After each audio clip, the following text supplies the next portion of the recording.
आप सभी का फिर स्वागत है एक बार हमारे यूट्यूब चैनल अंश एकेडमी सरौली। आज हम लेकर उपस्थित हुए हैं 12th के बहुत इम्पोर्टेंट टॉपिक पंचलैट कहानी का सारांश। यह हर साल बोर्ड एग्जाम में पूछा जाता है। चलते हैं, हम आगे बढ़ते हैं। यह जो है फणीश्वरनाथ रेणु द्वारा लिखित एक आंचलिक कहानी है। जिसका नायक गोधन, नायिका मुनरी तथा गुलरी काकी, मुनरी की माँ तथा कनैली और सरदार, ये 5 मुख्य पात्र हैं। इस कहानी के यही 5 मुख्य पात्र हैं। पूरी कहानी इन्हीं सब के इर्द गिर्द है। तो पंचलैट कहानी को हम सारांश को हम आगे देखते हैं। ये हो गए उसके प्रमुख पात्र। जैसे अब हम आगे बढ़ते हैं और देखते हैं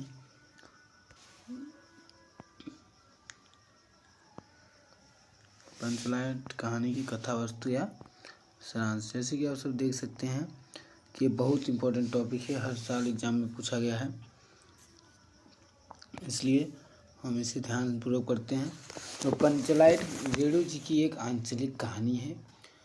कहानी में बिहार के एक पिछड़े गांव के परिवेश का सुंदर चित्रण किया गया है। यानी जो यह पंचलैट जो कहानी है, यह फणीश्वरनाथ रेणु जी की आंचलिक कहानी है।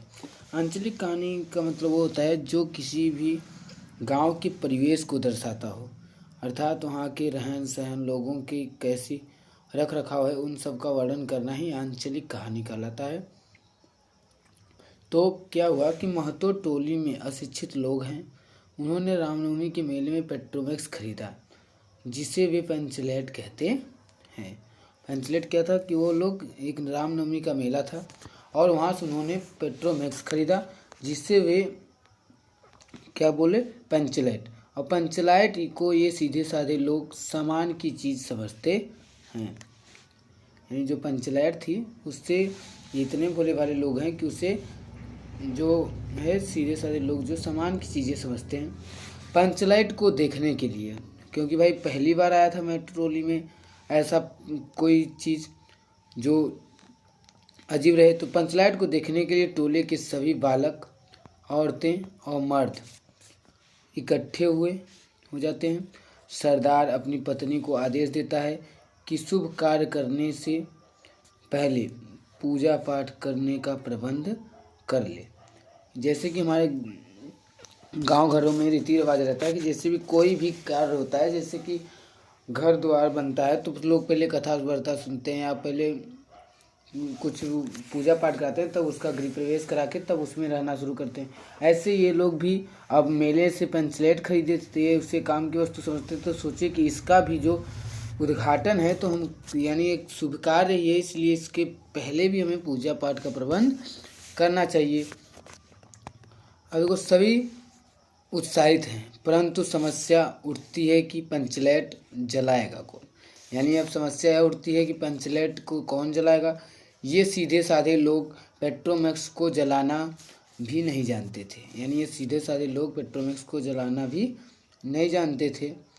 इस टोली में गोधन नाम का एक युवक है। इस टोली में एक गोधन नाम का एक युवक है, जो जिसे कि अभी हम कहानी के शुरू में बताएं कि जो गोधन है वो हमारे इस कहानी का नायक है, नाम का एक युवक है। वह गांव की मुनरी नामक एक युवती से प्रेम करता है।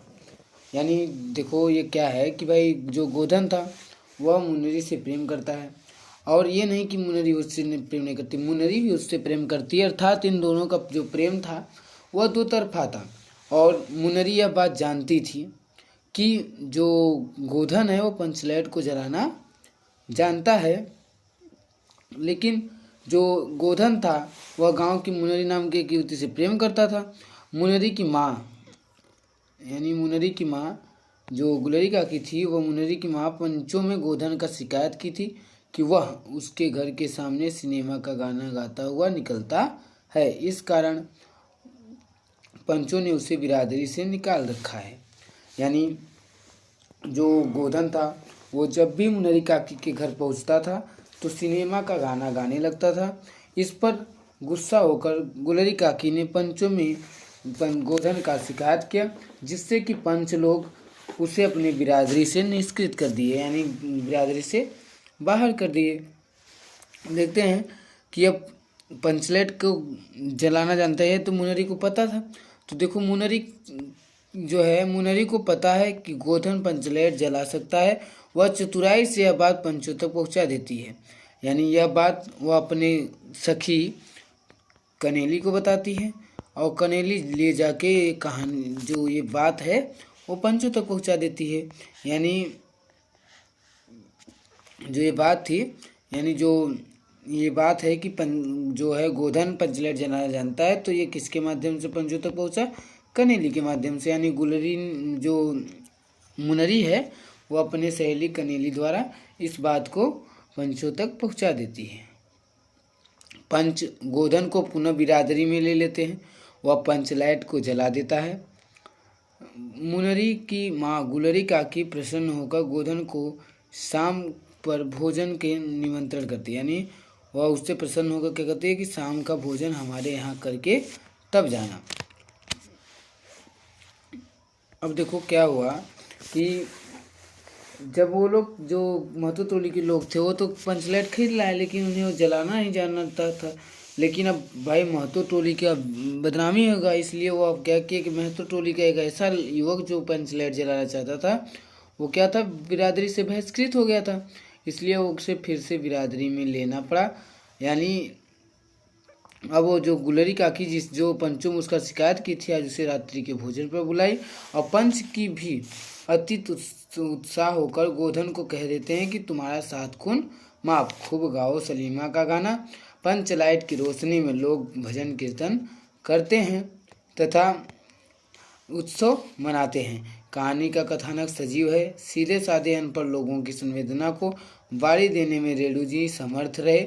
इस कहानी में आंचलिक जीवन की सजीव झांकी प्रस्तुत की गई है।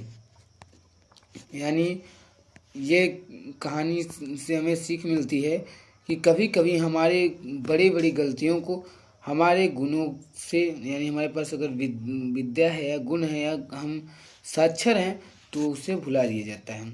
धन्यवाद। यदि आपको वीडियो अच्छा लगा हो तो वीडियो को लाइक और चैनल को सब्सक्राइब जरूर करें, और वीडियो को लाइक और कमेंट जरूर करें, जिससे हमारा उत्साह बढ़ता है, जिससे मैं आपके लिए ऐसे ही और मज़ेदार वीडियो लाता रहूं। धन्यवाद।